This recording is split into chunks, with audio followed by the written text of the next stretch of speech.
Hello students, आज हम देखने वाले हैं टेस्ट एक्सप्लेनेशन। ठीक है, जो टेस्ट हुई थी उसके आंसर्स क्या थे करेक्ट, ठीक है, उसके बारे में आज डिस्कस करेंगे। तो देखो, जहाँ पहला क्वेश्चन पूछा गया था कि कंपाउंड कंटेनिंग आइसोप्रोपिल ग्रुप, ठीक है, और कौन से कंपाउंड में आइसोप्रोपिल ग्रुप है, और इसके 4 ऑप्शंस दिए गए थे। ठीक है, तो उसमें करेक्टेड ऑप्शंस था डी, दैट्स 2 मिथाइल। इसका करेक्ट आंसर था 2 मिथाइल पेंटेन। ठीक है, 2 मिथाइल पेंटेन। अब आइसोप्रोपिल ग्रुप ये कैसे बनेगा, देखो इस कंपाउंड में आइसोप्रोपिल ग्रुप प्रेजेंट है, वो कैसे शो करेंगे। पेंटेन, सबसे पहले तो पेरेंट की बात करेंगे। पेंटेन, पेंट वर्ड क्या शो करता है, 5 कार्बन्स। एएनई क्या बताएगा, सिंगल बॉन्ड।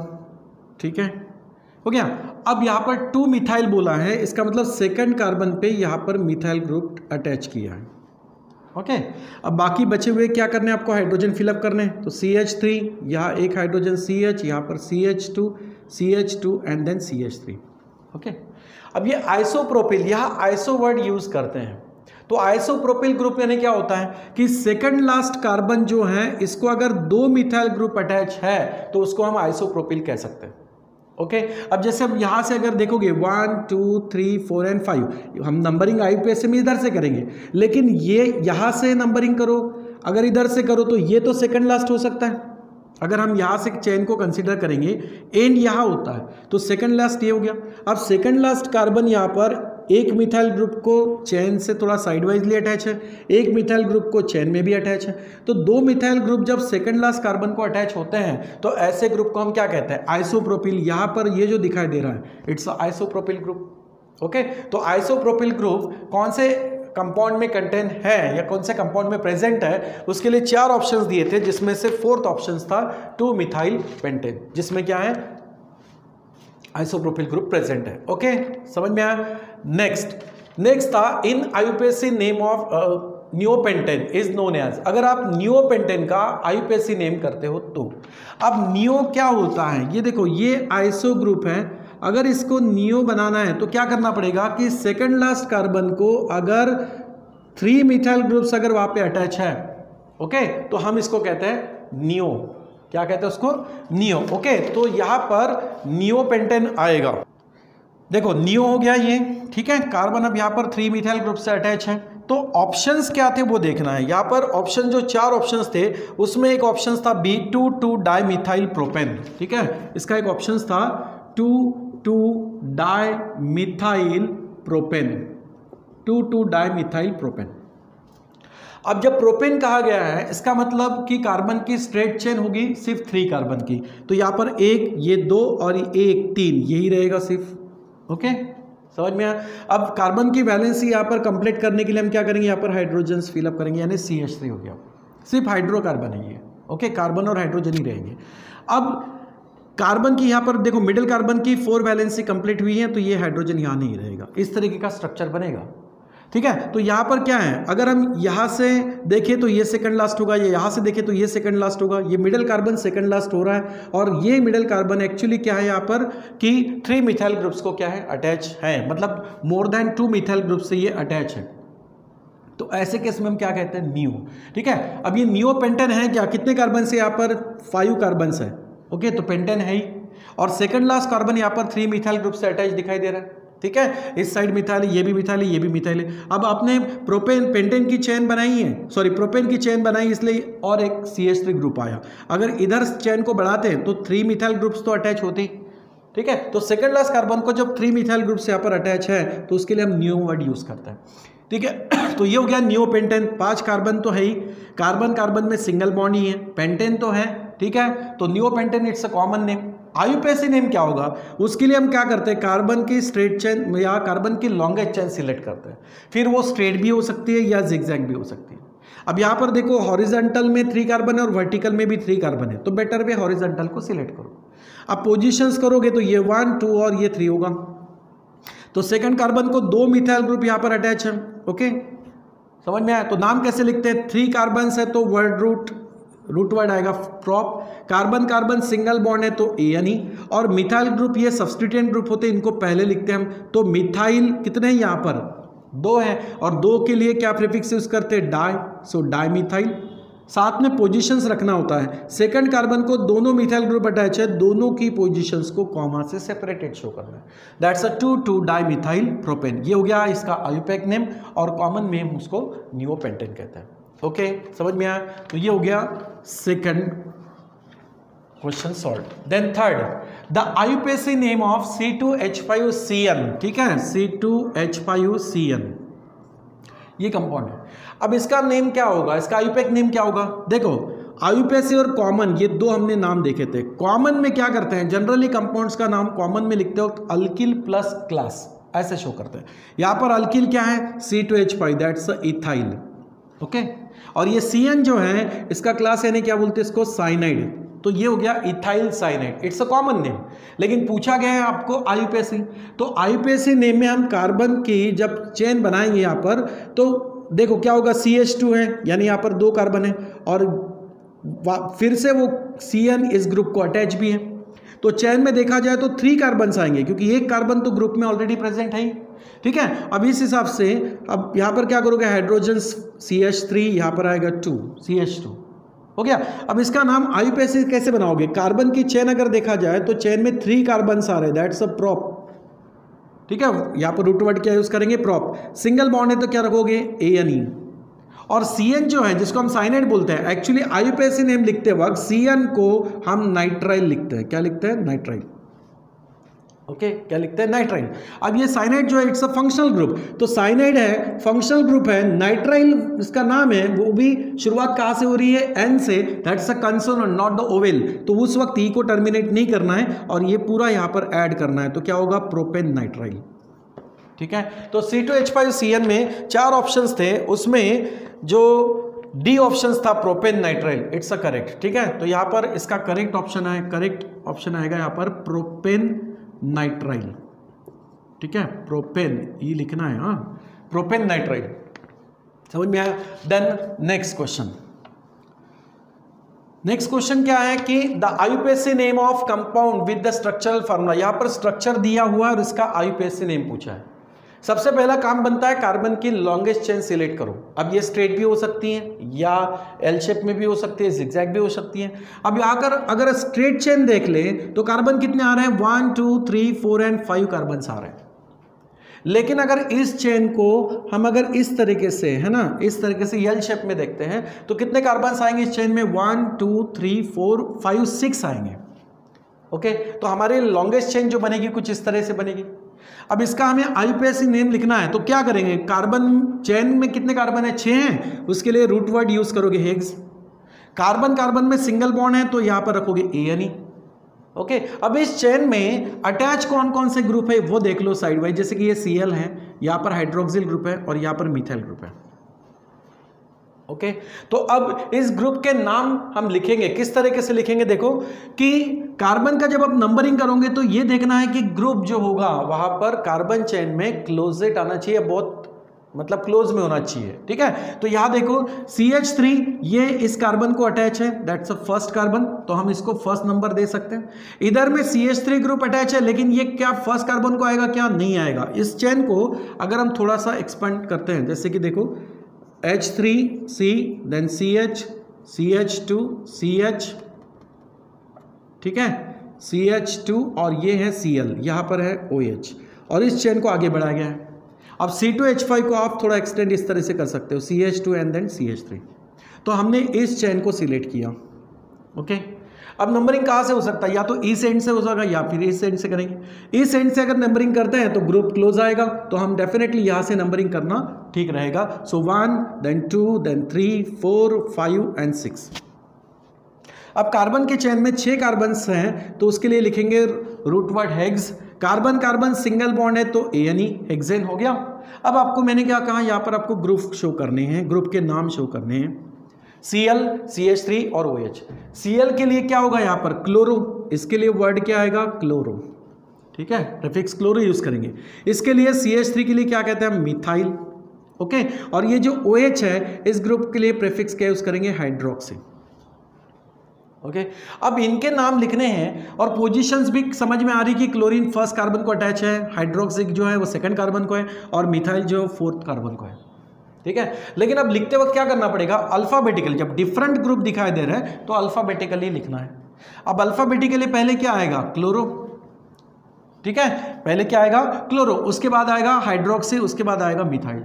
अब क्लोरो की पोजीशंस कौन सी आ रही है, 1, तो पोजीशंस के साथ लिखना है 1 क्लोरो, ओके। देन उसके बाद क्या है, 1 क्लोरो के बाद हाइड्रोक्सी आएगा, सो 2 पोजीशंस क्या आ रही है इसके, 2 आ रही है, सो 1 क्लोरो देन 2 हाइड्रोक्सी, ठीक है। और मिथाइल कौन से ग्रुप को, कौन से कार्बन को अटैच है, 4th कार्बन को, तो यहां पर होगा 1 क्लोरो 2 हाइड्रोक्सी 4 मिथाइल, और पेरेंट हमारा यहां पर क्या बन गया था, हेक्सेन, ओके। तो यहां पर जो ऑप्शंस दिए थे उसमें से सी ऑप्शंस था 1 chloro 2 hydroxy 4 methyl hexane, okay. तो ए इस तरीके से इसका आंसर क्या आएगा, 1 क्लोरो 2 हाइड्रोक्सी 4 मिथाइल हेक्सेन। यहां तक समझ में आया, अब यहां जगह कम है यही से समझ लो, ठीक है। हम नेक्स्ट क्वेश्चन की तरफ चलते हैं। नेक्स्ट क्वेश्चन है हमारा, यहां पर दिया क्या है कि which compound is covalent bond. अब कोवेलेंट होता है, कोवेलेंट बॉन्ड बनता है म्यूचुअल शेयरिंग से। अब यहाँ पर जो कंपाउंड दिए हैं, सोडियम क्लोराइड दिया है NaCl, सेकंड ऑप्शन है कैल्शियम ऑक्साइड, ठीक है। देखो यहाँ पर सोडियम क्लोराइड, कैल्शियम ऑक्साइड, ठीक है, और यहाँ पर है Na2S सोडियम सल्फाइड, और लास्ट वन है क्लोरीन, ओके। अब मोर कोवेलेंट कंपाउंड्स अगर देखा जाए, कोवेलेंट कंपाउंड्स अगर देखा जाए यहाँ पे, तो कौन सा हो सकता है, Cl2, क्योंकि क्लोरीन का एटॉमिक नंबर क्या होता है, 17, इलेक्ट्रॉनिक कॉन्फ़िगरेशन आता है इसका 287।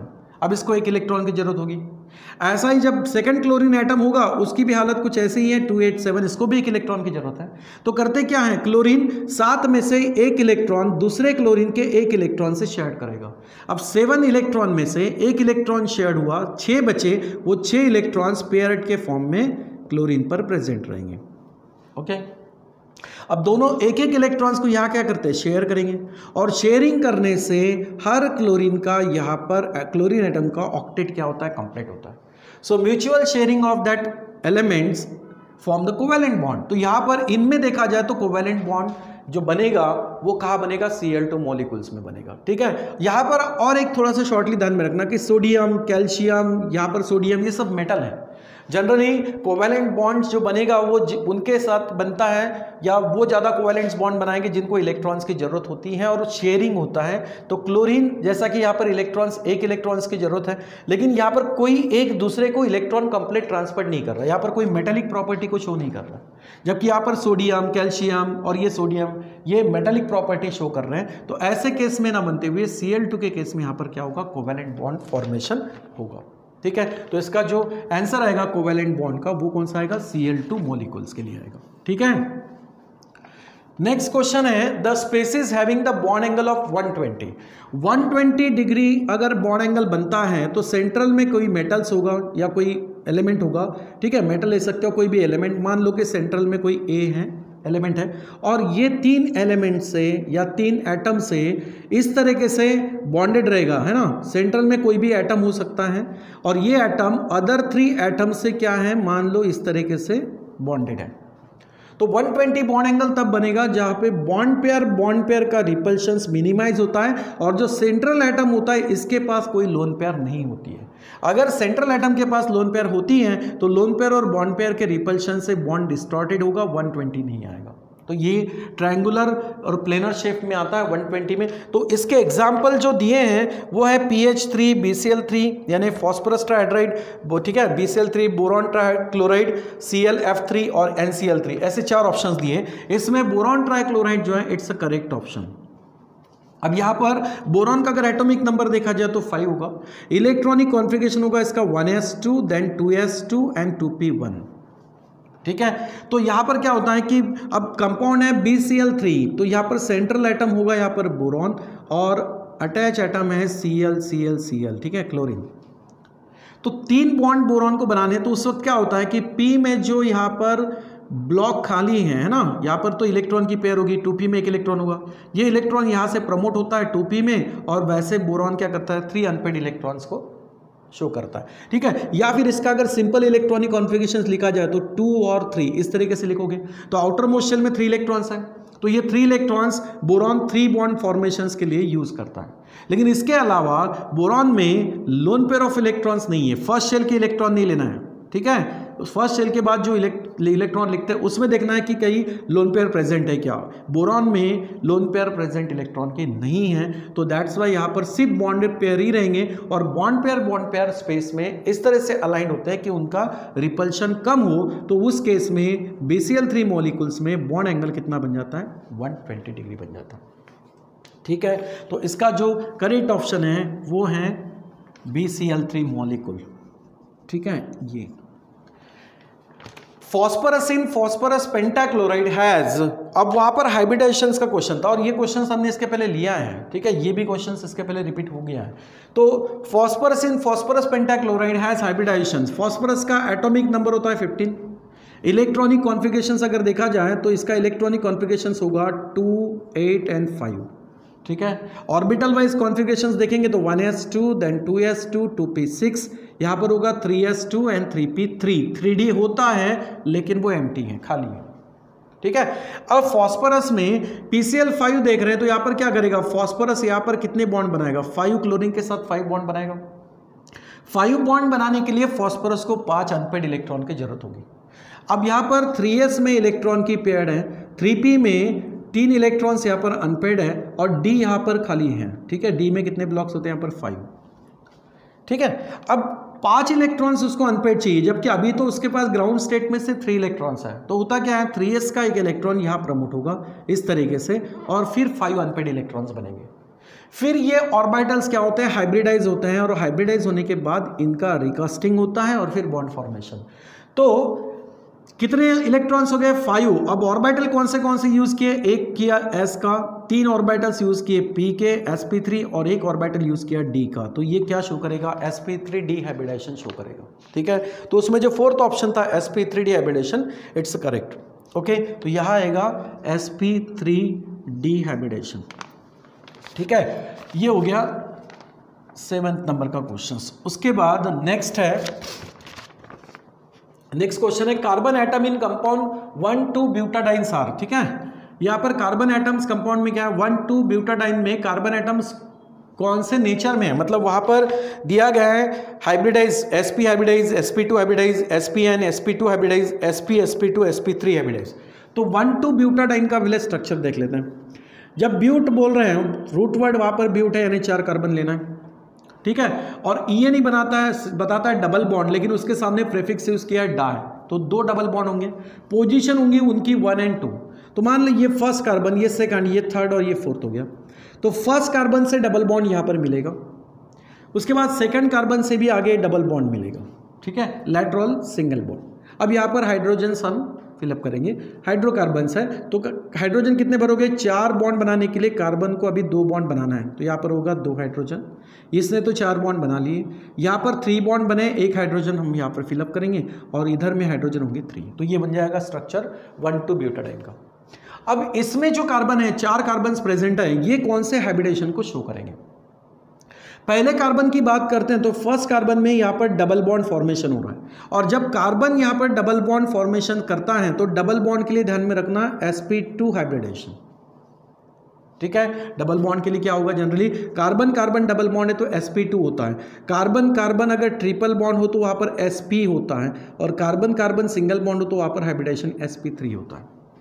ठीक है, तो ये फर्स्ट कार्बन जो है यहाँ पर कार्बन कार्बन के बीच में डबल बॉन्ड दिखाए रहा, तो डबल बॉन्ड से ये क्या करेगा, sp2 हाइब्रिडेशन को शो करेगा। नेक्स्ट कार्बन जो है इसने 2 डबल बॉन्ड बनाए हैं, मतलब इसने 4 बॉन्ड बनाए, और 4 बॉन्ड में ये जो डबल बॉन्ड बनता है यहाँ पर एक सिग्मा बॉन्ड होता है और एक पाई बॉन्ड होता है, यहाँ पर एक सिग्मा बॉन्ड होगा और एक पाई बॉन्ड होगा।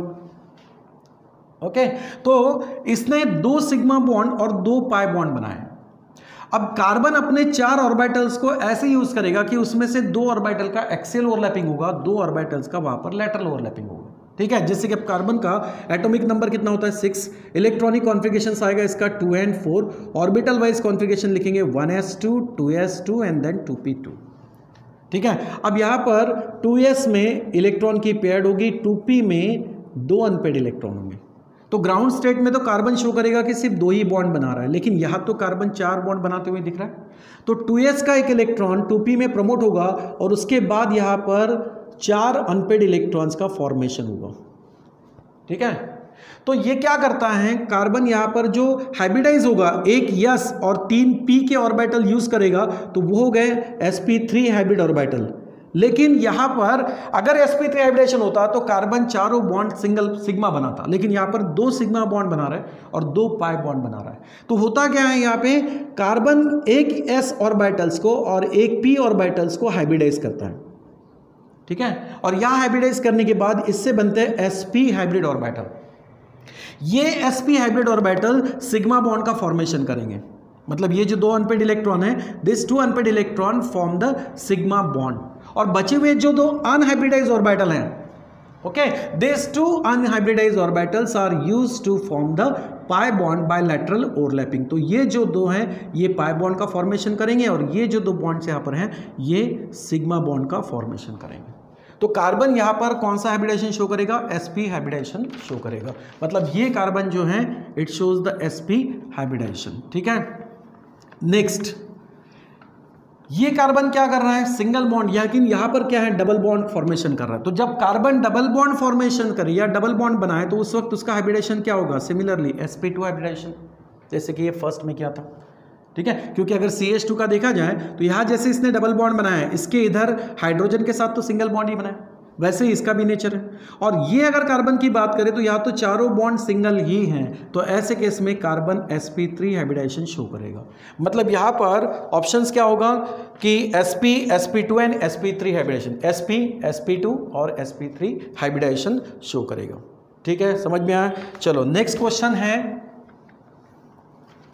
यहाँ पर इसका आंसर क्या आएगा, sp, sp2 और sp3 हाइब्रिडेशन शो कर रहा है, ठीक है। नेक्स्ट है, in which of the following molecule is the covalent bond most polar. अब यहाँ पर दिए हुए हैं कंपाउंड HI, उसके बाद है HBr, उसके बाद HCl और आगे है H2, ठीक है।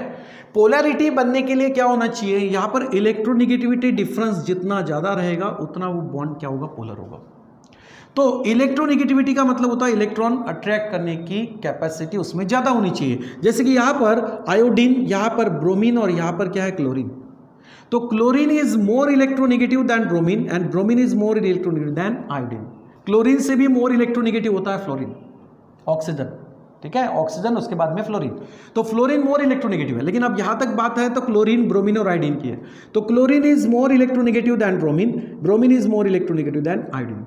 अब क्लोरीन की इलेक्ट्रोनिगेटिविटी ज़्यादा है तो हाइड्रोक्लोरिक एसिड में या HCl में क्या होगा, अगर क्लोरीन की इलेक्ट्रोनिगेटिविटी ज़्यादा है तो क्लोरीन इस इलेक्ट्रॉन पेयर को, बॉन्ड पेयर को अपनी तरफ खींचेगा। जब इलेक्ट्रॉन पेयर क्लोरीन की तरफ शिफ्ट होती है तो क्लोरीन वहां पर पार्शियल निगेटिव और hydrogen partial positive charge create करता है। क्लोरीन यहाँ पर positive charge acquire, negative charge acquire करेगा, हाइड्रोजन यहाँ पर पार्शियल पॉजिटिव चार्ज। अब जितना इलेक्ट्रॉन का शिफ्टिंग क्लोरीन के तरफ ज़्यादा होगा उतना उसका निगेटिव चार्ज का स्ट्रेंथ या मैग्नीट्यूड जो होगा ज़्यादा होगा। तो क्लोरीन मोर इलेक्ट्रोनिगेटिव है तो इसका मतलब इस पर इलेक्ट्रॉन डेंसिटी या निगेटिव चार्ज ज़्यादा रहेगा। अगर ऐसा हुआ तो बॉन्ड उतना ही ज़्यादा क्या होगा, पोलर होगा, ठीक है, समझ में आया। तो क्लोरीन में पोलैरिटी ज़्यादा होती है, इसका मतलब कि जो कंपाउंड्स दिए उसमें से सबसे मोस्ट पोलर क्या होगा, यहाँ पर हाइड्रोक्लोरिक एसिड या HCl बोल सकते हो, ठीक है, समझ में आया। H2 में तो हाइड्रोजन हाइड्रोजन, यहाँ तो इलेक्ट्रोनिगेटिविटी बिल्कुल सेम है, यहाँ पोलैरिटी का सवाल ही नहीं आता, ठीक है, समझ में आया। नेक्स्ट क्वेश्चन है last, which of the following has minimum bond angle. अब बॉन्ड एंगल्स किसमें कम होंगे उसके ऑप्शंस दिए थे आपको, वाटर, ठीक है, हाइड्रोजन सल्फाइड, अमोनिया, NH3 और CH4 मीथेन। अब बॉन्ड एंगल पूछा था सबसे कम कहाँ है। CH4 में हमने देखा था कि बॉन्ड एंगल होता है 109 डिग्री, ठीक है, अमोनिया में होता है 107, वाटर में होता है 104 और H2S और वाटर अगर इसको कंपेयर करें तो देखो क्या होगा कि H2O से यहाँ पर H2S में बॉन्ड एंगल कम होता है। वैसे देखा जाए इन दो कंपाउंड्स कम, देखो ये तो हमने पढ़ लिया था, तो ये भी स्मॉलेस्ट नहीं है, ये भी नहीं है, अब ये हो सकता है या फिर ये हो सकता है, दो हो सकते हैं। अब यहाँ पर देखो H2 और H2S का इनका अगर स्ट्रक्चर देखें तो कुछ इस तरह से कि यहाँ पर hydrogen then oxygen and then hydrogen, इस तरीके से बॉन्डिंग रहेगा वाटर मॉलिक्यूल में। अब ऑक्सीजन का अगर एटॉमिक नंबर देखा जाए तो 8 होगा, इलेक्ट्रॉनिक कॉन्फ़िगरेशन होगा 26, 6 इलेक्ट्रॉन में से ऑक्सीजन ने यहाँ पर 2 इलेक्ट्रॉन्स तो बॉन्डिंग में लगा दिए, अभी भी इसके पास 4 इलेक्ट्रॉन्स हैं और वो 4 इलेक्ट्रॉन से ऑक्सीजन क्या करता है, यहाँ पर 2 इलेक्ट्रॉन पेयर को कैरी करता है। ठीक है, अब ऐसा ही अगर सल्फर की बात करते तो यहाँ पर HSH इस तरीके से हम इसको बताएंगे। ठीक है, H2S। अब सल्फर का अगर एटॉमिक नंबर देखा जाए तो 16 होगा, इलेक्ट्रॉनिक कॉन्फ़िगरेशंस 2 8 6, इसके आउटर मोस्ट शेल में 6 इलेक्ट्रॉन है, ये भी एक एक इलेक्ट्रॉन यहाँ बॉन्डिंग में लगा रहा है, फिर भी उसके पास 4 इलेक्ट्रॉन रहेंगे और उससे यहाँ पर रहेगी 2 इलेक्ट्रॉन की पेयर। तो सिमिलर कैरेक्टर दिख रहा है, लेकिन होता क्या है, फर्क ये है कि ऑक्सीजन की इलेक्ट्रोनिगेटिविटी अगर सल्फर से कंपेयर करें तो ये होता है मोर इलेक्ट्रोनिगेटिव, मतलब ऑक्सीजन होता है मोर इलेक्ट्रोनिगेटिव। अगर ये मोर इलेक्ट्रोनिगेटिव है तो इलेक्ट्रॉन्स के तरफ इसका अट्रैक्शन क्या होगा, ज़्यादा होगा। ठीक है, तो हमने इसका शेप देखा था वाटर का, क्या था, ये वी शेप जैसा था, बराबर इस टाइप से इसका शेप देखा था। यहाँ पर होती है 2 इलेक्ट्रॉन पेयर, ये है बॉन्ड पेयर और ये भी है बॉन्ड पेयर। ठीक है, तो क्या होगा यहाँ पर ऑक्सीजन जो है, ऑक्सीजन के पास जो 2 इलेक्ट्रॉन पेयर होती हैं, तो ये ऑक्सीजन क्या करेगा, मोर इलेक्ट्रोनिगेटिव होने के वजह से, ठीक है, मोर इलेक्ट्रोनिगेटिव होने की वजह से क्या करेगा, ये इलेक्ट्रॉन पेयर को अपनी तरफ खींचेगा क्योंकि मोर इलेक्ट्रोनिगेटिव है। ओके, अब मोर इलेक्ट्रोनिगेटिव होने की वजह से ऑक्सीजन इलेक्ट्रॉन पेयर को अपनी तरफ क्या करेगा, खींचेगा, अट्रैक्ट करेगा। अगर इसने इलेक्ट्रॉन पेयर को अपनी तरफ खींचा तो यहां पर रिपल्शंस बढ़ेगा। ठीक है, ये जो है ये बॉन्ड पेयर है, ये भी बॉन्ड पेयर है, तो बॉन्ड पेयर रिपल्शंस यहां पर बढ़ेगा और बॉन्ड पेयर रिपल्शंस बढ़ता है तो मतलब क्या होगा कि ये जो एंगल्स हम 104 डिग्री बताते थे, ठीक है, वो एज कंपेयर टू H2S में, जैसे कि अब यहाँ पर सल्फर और यहाँ पर हाइड्रोजन इस तरह से लेते हैं। ठीक है, लेकिन सल्फर का इलेक्ट्रोनिगेटिविटी ऑक्सीजन से कम होता है और इसीलिए इस बॉन्ड पेयर को उतना वो अपने तरफ अट्रैक्ट नहीं करेगा। मतलब यहाँ पर बॉन्ड पेयर रिपल्शंस क्या होगा, ज़्यादा होगा, इसमें बॉन्ड पेयर रिपल्शंस नहीं होगा, यानी बहुत कम। ठीक है, क्योंकि इसकी इलेक्ट्रोनिगेटिविटी सल्फर की कम होती है। इसका मतलब ये होगा कि अगर इसमें बॉन्ड पेयर रिपल्शन ज़्यादा है तो ये बॉन्ड एंगल्स ज़्यादा होगा, इसमें तो वो भी कम आएगा। जैसे कि यहाँ पर 104 बताया, इसका बॉन्ड एंगल 104 से भी कम होगा। ठीक है, इसका मतलब कि क्योंकि यहाँ पर इलेक्ट्रोनिगेटिविटी ऑक्सीजन की ज़्यादा होगी, वो बॉन्ड पेयर को अपनी तरफ खींचेगा, अट्रैक्ट करेगा, जिससे बॉन्ड पेयर में रिपल्शंस बढ़ेगा। ये रिपल्शंस यहाँ नहीं होता, इसलिए यहाँ बॉन्ड एंगल कम आएगा और यहाँ पर बॉन्ड एंगल थोड़ा ज़्यादा आएगा। ठीक है, तो इसका आंसर क्या है, विच of the following has minimum bond angle, that's a hydrogen sulphide. ये जो है ये मिनिमम बॉन्ड एंगल्स यहाँ पर शो करेगा। ठीक है, समझ में आया।